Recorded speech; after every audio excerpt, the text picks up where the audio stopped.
D'accord. Voilà, merci beaucoup. On va prendre quelques réactions.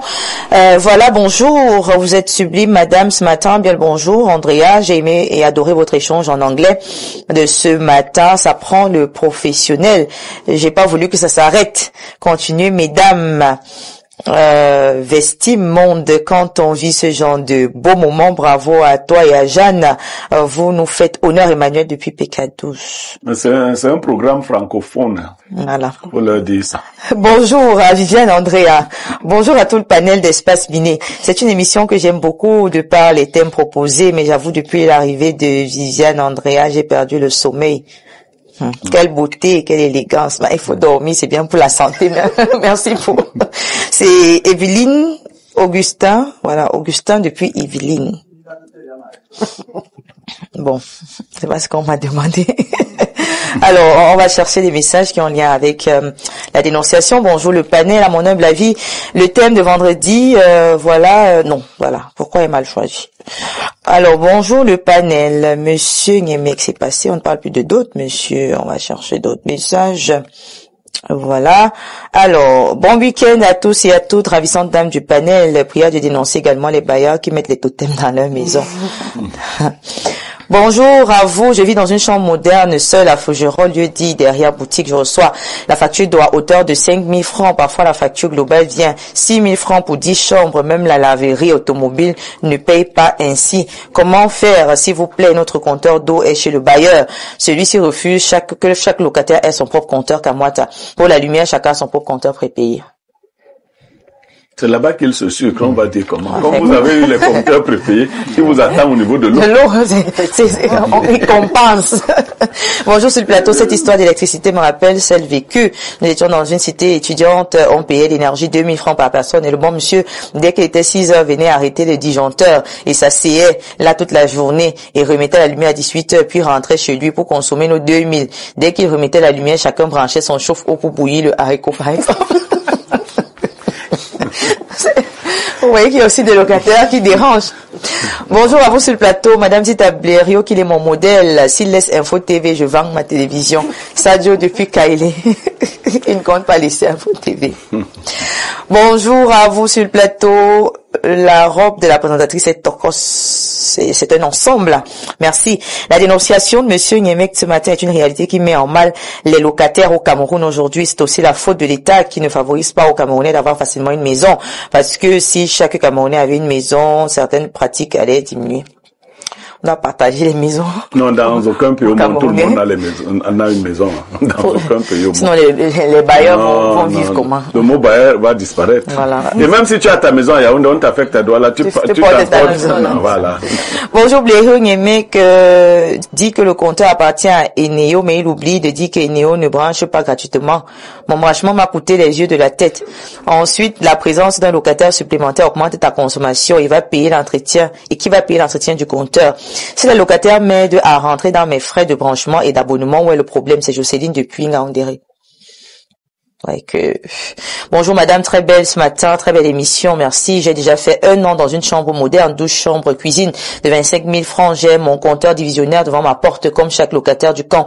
Je paye mes factures de lumière à 5 000 francs, parfois 8 000 francs, 10 000 francs pour l'eau, c'est grave. Je paye des factures de 4 000, parfois 6 000 de surcroît. Depuis mon arrivée, je n'ai jamais vu la facture du compteur. Et Néo, le comble, c'est qu'on exige les frais de transport pour aller payer les factures, Mirabel Mousseau.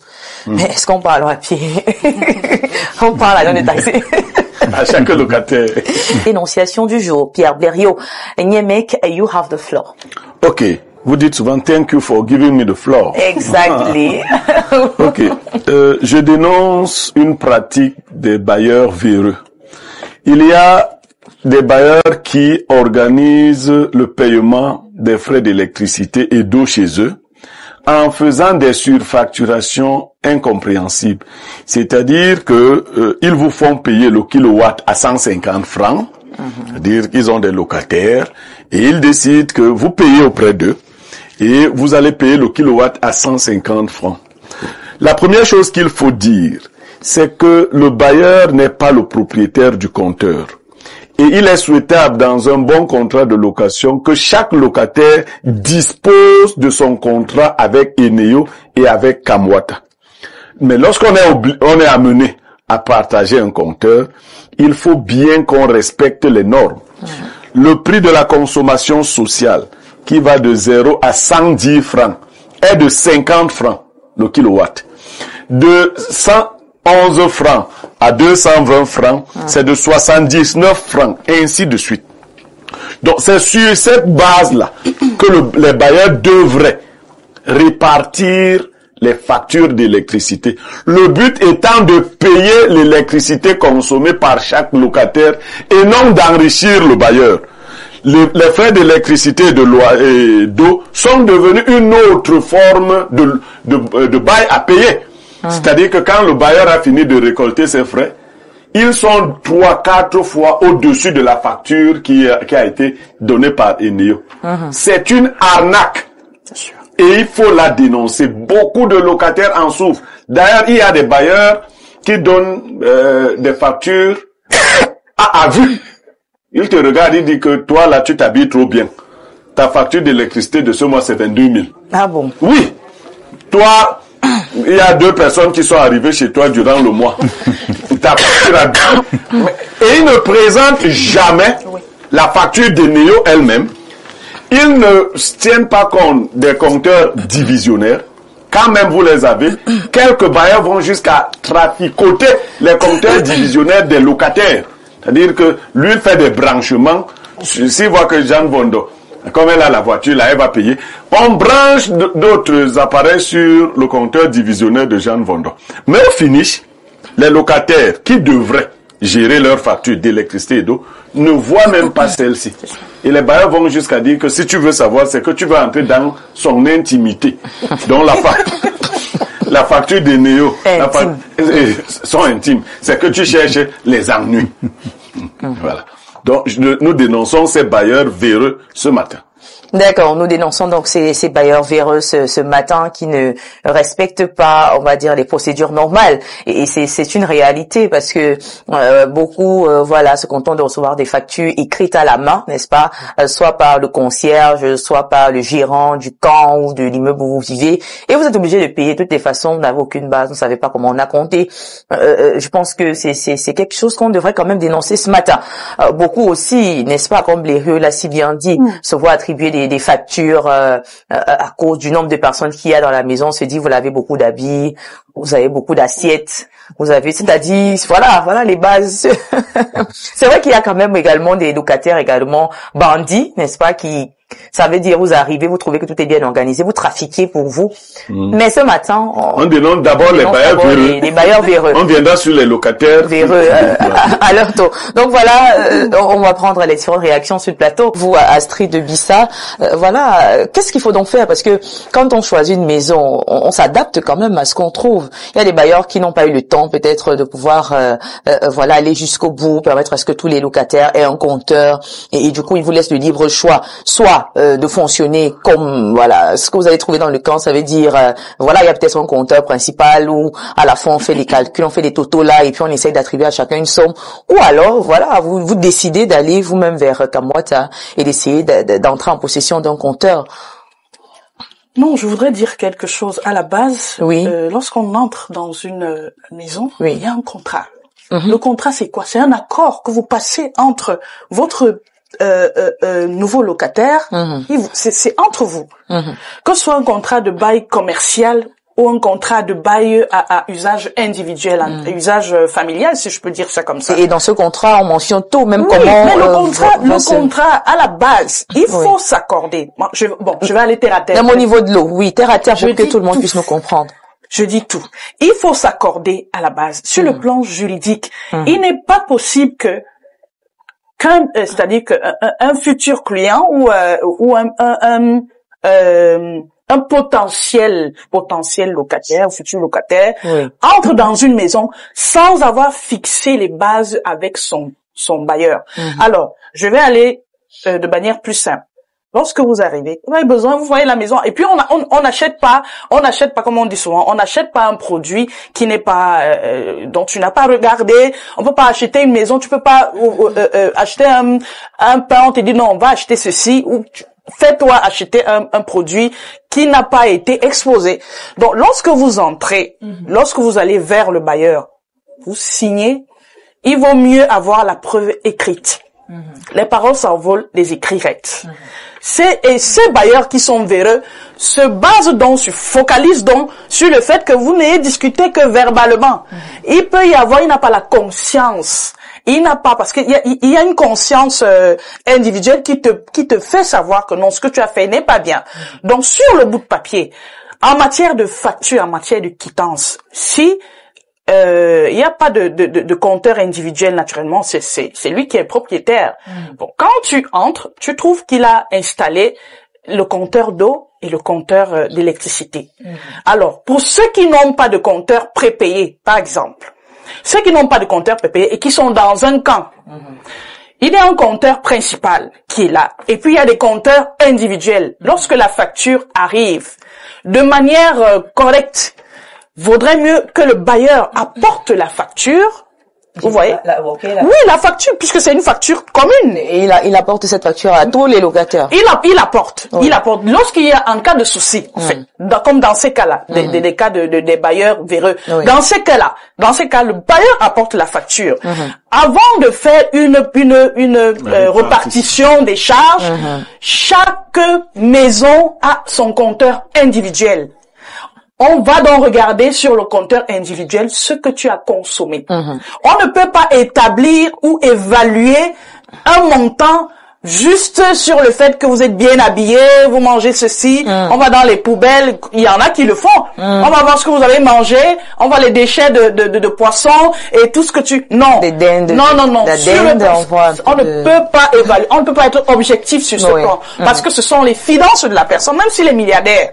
Donc, pour ce cas d'espèce, il y a chaque maison a son compteur. On regarde votre consommation et à partir de votre consommation, on vous fait la facture. Très bien. Que ce soit même pour de l'eau ou pour quoi d'autre. Il y a autre chose, Viviane. Pour terminer. Oui. Il y a autre chose, c'est que on ne peut pas de manière unilatérale changer les règles du contrat. Il y en a qui augmentent le loyer même en cours de votre contrat de location. C'est la même chose avec ça arrive très souvent quand un bailleur vient faire des travaux. Ce n'est pas possible. Sur le plan juridique, le locataire peut poursuivre ce bailleur. Donc, s'il faudrait changer, modifier les clauses, ça ne doit pas être de manière unilatérale. D'accord. Il faudrait qu'il y ait un consensus. Il faudrait qu'il y ait un consensus, soit par accord vraiment individuel, de manière synalagmatique, parce que c'est entre le bailleur et son locataire, soit alors vous allez sur le plan juridique et on essaie de voir comment ça peut aller. Mais pour le cas d'espèce, les compteurs d'électricité et d'eau, on vient avec la facture. Si c'est dans un camp, on va contrôler, regarder tout simplement les consommations de chaque ménage. D'accord, et merci. On se répartit la tâche. Merci à vous. Avec Pierre Biérot-Niemek, on va donc essayer de conclure pour voir qu'est-ce qu'on retient, quel conseil on donne surtout à ces locataires qui font face à ces bailleurs véreux-là. Est-ce qu'il faut partir de la maison? Est-ce qu'il faut prendre le temps de poursuivre quelqu'un sur sa propre maison? Bon, il faut dire que dans la plupart des cas, ces bailleurs sont d'abord des trafiquants d'énergie. Donc, ils vont pas vous présenter la facture. C'est vrai. C'est-à-dire que la facture est même en deçà de la consommation d'une des maisons seulement. Ah, oui. C'est-à-dire que la facture réelle, oui. Quand il vous demande de payer 9 000, la facture réelle, c'est 7 000. C'est vrai. Donc, il va prendre 9 000. Dans chaque maison. Voilà. Donc, pour la plupart. C'est vrai. Donc, avec la complicité. Bon, mais il y a quand même des bons bailleurs. Oui, non, j'ai dit, non, nous parlons des véreux aujourd'hui, nous ne parlons pas des bons bailleurs. Il y a des bailleurs corrects. Quand vous arrivez, ils vous font des propositions, ils disent, moi, il y a tel qui s'occupe de l'électricité, tel qui s'occupe de l'eau dans le camp. Si vous voulez, vous vous abonnez et vous accordez avec la personne. Okay. Si vous ne voulez pas, vous trouvez vos propres solutions. Mais moi, à titre de conseil, parce qu'on faut voir comment Eneo nous bouffe. Plus vous avez un compteur, que vous êtes nombreux sur le même compteur, plus vos consommations seront plus grandes. C'est-à-dire que je vous ai dit, vous sortirez des tranches sociales. Il est donc mieux qu'il y ait des répartitions de compteurs. Ça peut coûter cher au départ, mais je vous assure, vous allez payer moins. Tout à fait. Parce que vous serez presque tous chacun dans la tranche sociale. Si vous êtes 10, et que vous êtes sur le même compteur, si chacun a consommé 100 kilowatts, vous vous retrouvez à 1000 kilowatts et tous les 900 kilowatts au-dessus des 110, vous seront facturés à un taux très élevé. Si vous voyez le manque à gagner, vous allez vous rendre compte qu'il était mieux que chacun ait son compteur. Tout à fait. Si vous reprenez les bits kilowatts, vous divisez par 10, chacun paye 5000 francs pour 100 kilowatts à 50 francs. Vous voyez? Donc, ça, c'est une première chose qu'il faut savoir. Et puis, il y a des gens qui surchargent les compteurs. Il est donc mieux d'être sur votre ligne. Je veux dire que Eneo fait des travaux pour répartir les lignes et sécuriser les lignes. Bon, là, c'est pour des baux un peu normaux. Beau étant le pluriel de bail. Parce qu'il ne faut pas que les gens disent qu'ils parlent de bailleurs maintenant. Ils parlent de beaux les beaux frères sont venus. Voilà. Alors, maintenant, pour des baux un peu à la camerounaise, dans les sous-quartiers, on se comprend parce qu'il y a niveau et niveau. Il y a niveau et niveau. C'est-à-dire des fois même le Songloulou, c'est au poteau. C'est-à-dire qu'on trafique au poteau une fois, il n'y a même pas de compte. Mais il y en a également qui se plaignent de payer parfois par Orange Money et par la suite, on vous fait comprendre que ce n'est pas arrivé. Du coup, vous vous retrouvez en train d'aller payer encore en agence. Oui, mais là, c'est l'un des dysfonctionnements de Eneo et de toutes ces sous-traitances-là. Il y a beaucoup de dysfonctionnements. Des fois, c'est des factures mirobolantes qui arrivent. Et quand on demande de régulariser, Eneo vous dit payez d'abord. Non. Vous voyez que le même principe s'applique à vous. On vous fait payer des tranches auxquelles vous n'appartenez pas.